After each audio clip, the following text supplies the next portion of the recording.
It's been a long time since I've been there, and I don't plan on going back. Here's why. Roll that intro. Hello there, I'm Rafael Di Furia, back at it again for another episode of Not Your Average Globetrotter. This week I wanted to talk a little bit about some of the reasons why I choose to stay abroad and some of how I see the US, the country that I grew up in, as somebody who's been abroad for 14 years. So now abroad is maybe less abroad than abroad is, but I don't know if that even makes sense. But something that I always feel as though I think is important for me to address at the very beginning of these episodes, so there's no misunderstandings. I did not leave the US for any kind of political reasons. I just left because I had the opportunity to have an adventure around the world. It was as simple as that. But some of the reasons why I choose not to go back, I'm not going to say are political, and I'm not even going to say ideological, but I can say that there are certain things about what I see about the lifestyle there that I feel don't agree with me and kind of how I've grown up since leaving the States. Because I did leave somewhat young, and having spent basically my whole adult life outside of the US on the opposite side of the Atlantic, I can say that there are certain things about life that I've gotten used to. For example, the pacing of life and work-life balance and other various cultural aspects that I think would throw me into culture shock if I went back. That even as something as simple as like going to a restaurant, and it's something I definitely remember very vividly, but going to a restaurant, and I'm not saying this is one of the reasons why I wouldn't go back, but this is an explanation maybe of the culture more so, is that, like, again, repeating myself for a fifth time, going to a restaurant, about it almost feels as though they're hovering on top of you. Are you okay? Do you need anything? Do you want anything? My name is Susie and I'm here and I'll be your server today. It's like, hey, that's great, but we don't need to be friends. Like, this is a very simple interaction that we're having here. You serve food, I eat food. We can make it as easy as that. I'm not saying, though, that I don't have like friendly interactions, like when I do go out to eat with the wait staff, and that I've maybe even become friendly with some people that work at certain places. But I think there's something nice about how maybe in some of the places that I've lived, that you are taken to your table. Maybe there's a friendly welcome, and if you need an explanation, there's an explanation offered, but you're allowed to have your privacy with the people around you, that you can be there with those who you've chosen to be there with, and that it's not a forced social interaction on top of what it is that you've chosen to do as dining out. And for example, I remember in the States it being quite common that they say, hey, can I get you anything? Or do you need the check, or do this, or do you need that, and blah, blah, blah. And having that feeling of almost feeling like kind of like, hey, we need this table, like, get out of here. Whereas in a lot of places that I've been, especially in Europe, not necessarily everywhere that I've been though, but especially in Europe, that if you have that kind of hovering sensation, it's very unwelcome and it's very rude. It's very uncommon to see. And what's most common is that you can go to a place, they come by, they check to see if what you would like, they give you some time, then you have plenty of time to eat. And then once it's clear that everybody at the table is done, and I'm not saying this is all the time, but most of the time, of course, there are going to be exceptions, and this is very much a generalization, but once it's clear that everyone is done, then they'll start taking the dishes away. They're not going to take one dish and then another dish and another dish. It's like they're going to hold off for a moment. But the thing is also, very often, unless you're maybe in a tourist center, you're going to be able to sit, have a discussion, and lose track of time. I can't tell you how many times I've sat with friends or family at a cafe or a restaurant and completely lost track of time because the wait staff didn't come over and try to say, hey, do you need anything? And there's been plenty of times where I've actually said, hey, it would be nice maybe if they came over to take an order. And so there's, I think, an aspect of an American socialization that is a little bit in your face by comparison to other places in the world. And for me, I think that would be something, like I was saying, the restaurant wasn't necessarily, that's not the reason why I wouldn't go back, but I think it is a symptom, or not a symptom, that makes it sound horrible, but it's an expression of a larger, more commonly accepted behavior that, or style of interaction rather, in that part of the world where there's a lot more that's there in your face. But I think this also goes into a more of another direction, even socially, that I've noticed. Of course, different parts of the world, people care about different things. And I mentioned recently in an episode about how there are people in maybe parts of Southern Europe where if you ask them what they do, like as far as work goes, as kind of within the first part of your interaction with a group of people or an individual, when you're first starting to get to know someone, can be seen as almost a little bit rude, and maybe that you only care about them if they meet certain expectations, or that you're only willing to spend time with them if they are a certain type of person in a certain echelon of society. That is something that I can say I've also kind of become a little bit more accustomed to. Not that I won't ask somebody what they do, but I definitely will wait longer. And there are certain aspects of a social interaction that I've noticed, especially with Americans who come off the boat and haven't necessarily acclimated to life outside of the US, that the first questions that they often ask a person may differ from what first questions or first interactions that a person may have from outside of the US. I'm not saying this is bad or wrong. It's just a different way, a different prioritization of life. And also talking about prioritization of what comes into your life is also about, like I was mentioning before, about work-life balance. And I see so many times with my American friends, and I'm not saying that I don't overwork myself, and I'm not saying that I don't work long hours, but what I'm saying is that I think there's also a point where you kind of have to take a step back and be able to enjoy a moment for what it is. Whereas I see a lot of my American friends that they are only focused on the grind and hustle, and that there's this whole hustle culture that you have to own a business, you have to do this, or you have to have that, or you have to have this car, or you have to have this watch, or you have to go and do this, or you have to go and do that. You have to travel to 50 different places in this part of the world. You have to go to Dubai, you have to go to the Maldives, you have to go to this place, you go to that place. And a prioritization of things, for lack of a better way of putting it, in the physical world, not necessarily a prioritization on enjoying life for the simple pleasures of what it offers you. And I'm not saying this is all Americans either. I'm just going to say that this is a generalization of something that I have noticed among many Americans. And so this, again, is one of those things that for me, even though I do work a lot of hours, and even though I do have a business, I feel as though there's still the aspect that it's not that I have to have my own business. I do it because I want to, and I don't do it because, I need to be hustling, or, I need to have this, or I need to have that. I'm happy to have like a pretty chill, laid back life, and to have control over my schedule. Having control over my schedule, that's not the only reason, but maybe one of the biggest reasons why I do the type of work that I do. But with so many of my American friends, I've seen, you need to have this side hustle. You need to have the hustle and the hustle of the side hustle and the hustle beyond the hustle, and to be doing this and that and always pushing in that way. And I'm not saying that pushing forward in life is a bad thing. Don't get me wrong at all. However, again, it's just a different prioritization of life. And I think there's a balance maybe between some of what I've seen in some places where it's like, just too much enjoyment of life, whereas there's also too much forcing and pushing. I'm not saying the US is the only place, and I have lived in other places where there is that expectation of keeping up with the Joneses, so to speak, and having to be able to show and wear the right thing and do the right thing. I mean, look, normally I wear a button-up shirt, but today I felt like wearing a t-shirt, so I'm going to wear a t-shirt. Most of these videos I've worn a button-up shirt, but this is comfy. Sometimes you have to just chill back, lay back, and relax. But that's also another separate topic that a number of friends of mine even make fun of me for, mostly American friends,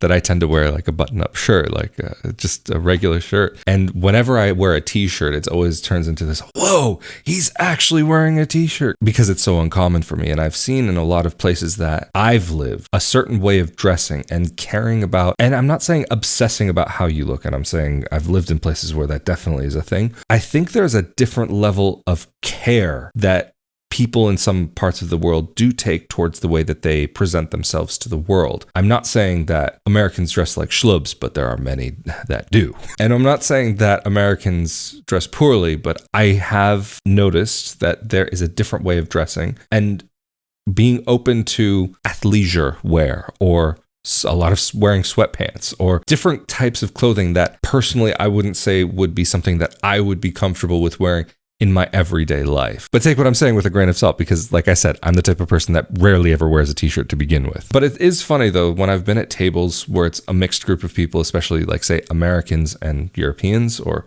Americans, Portuguese Americans, Italians, whatever it may be, that you can almost kind of divide the table, even if it's not properly divided like in half, but you can see who are the people from one part of the world and who are the people from another part of the world, just simply on the way that they dress. And even the way that certain clothes fit, the cut will be a completely different thing. I mean, I wear jeans that I would say are a semi-relaxed fit and that are somewhat normal out in this part of the world, but in the States, they would easily be called skinny jeans. But that's just something that I've gotten used to. And so it's not why I wouldn't live in America, but it is something that I do often look at and think of as funny. But why I might not consider living in the States is that I do feel as though in the 14 years since I left, that a lot has changed. And there are often times that I hear news stories or hear things from family or friends still in the States that sound completely foreign to me, that are not from the country that I grew up in. It's not from the country that I left. And it's something very new and very different. Of course, the world is an evolving place and that things are moving forward and things are constantly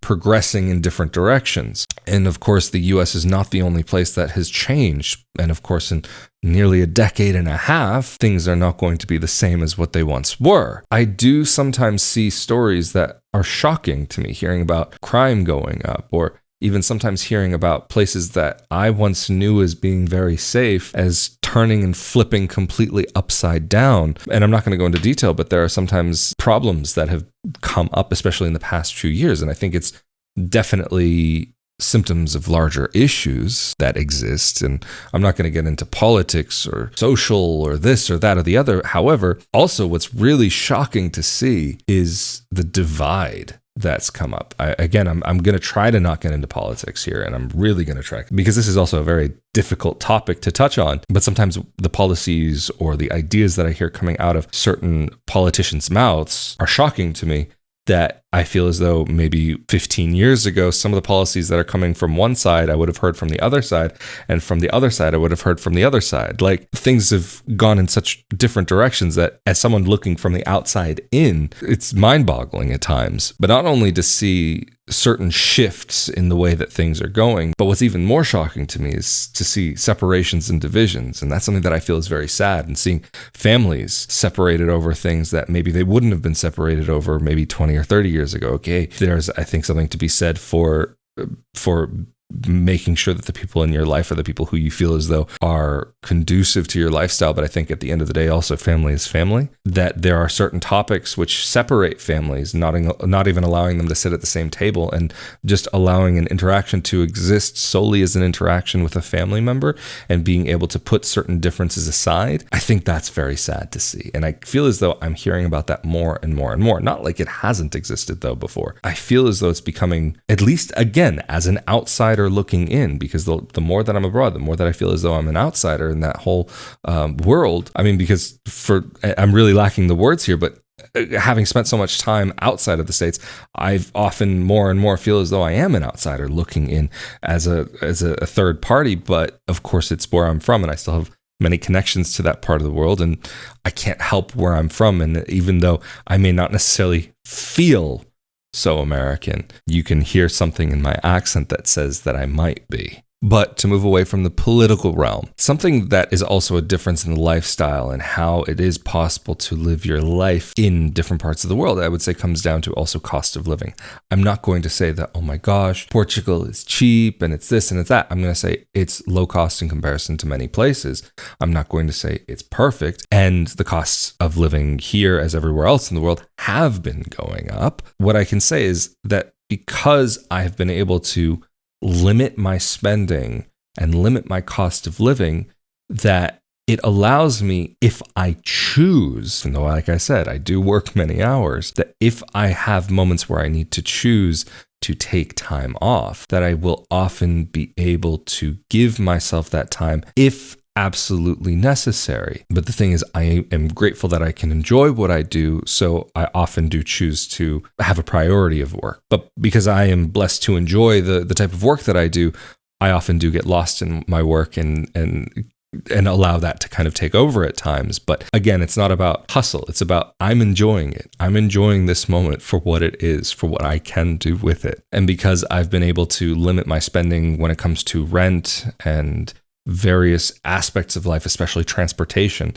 I save a lot on transportation by being in a part of the world where having a car is not necessarily a necessity, but being able to have access to taxis and Ubers, okay, that definitely does make a difference at the end of the day when I do need to be able to get around and to get to where I'm needing to go, if it's not someplace that's accessible by foot. Because even in Braga, being like, if you're not even in the center, like you don't necessarily have to have a car. If you want one, yeah, that's fine. I would say if I were in the countryside, that's a different story and definitely would want one there. But being able to limit how much I'm spending just simply because of the location that I'm in, I think that is huge. And to have to think about if I were to even want to go to the US, I would have to start thinking about a completely different work-life balance and a completely different lifestyle that I'm not accustomed to. And it's just not that it's saying bad or good or wrong or great. It's not something that's been part of my reality that I'm not looking to change. I do have an American work ethic, and that's something that I will never be able to get rid of. However, I also do have some Southern European mentalities towards being able to have a life and not living to work, but working to live. But when I hear about my friends that are in the States that are working so that they can get debt, so that they can pay for things and pay for bills and more bills so that they can work more, so that they can, I can say it's something that's not within the mindset that I personally have about life. However, I will say, as somebody who is living outside of the States, there are moments where I do get frustrated seeing how certain things work there that I could say, okay, that's nice. That I do wish there were certain things available. For example, even though I was just talking about not having debt, being able to take advantage and leverage credit. I would put those slightly in kind of different categories, like to leverage credit versus